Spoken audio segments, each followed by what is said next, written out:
লোকে তো বলবেই, আপনি শুনবেন কেন? ভুঁড়িটা কত বেড়ে গেছে। বাবা, তুই যা কেনাকাটা করিস, ওর বাবা বড় ঢং।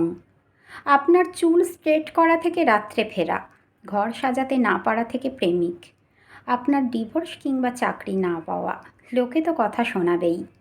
সে শোনাক, আপনি শুনবেন কেন?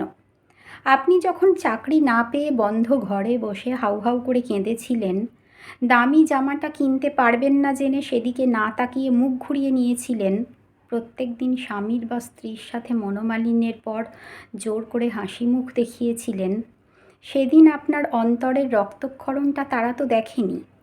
সম্পর্ক ভেঙে যাওয়ার পর, কাজ চলে যাওয়ার পর, কোথাও অপমানিত হওয়ার পর যে ডিপ্রেশনের অন্ধকারে ছিলেন, সেদিন কিন্তু আপনি একাই ভোগ করেছিলেন। কেটে ছড়ে যখন আপনার যাবে, নিজের হাতে যখন সেলাই করতে হবে নিজেরই ফুটি ফাটা জীবন, তখন অন্যের কথা গায়ে মাখবেন কেন? জীবনের জয়টুকু আপনার, পরাজয়টুকুও। স্পিডটা আপনার, ব্রেকটাও। অন্যের কথার শিকল পায়ে জড়িয়ে অন্যের অঙ্কুশ বুকে গেঁথে কেন চলবেন?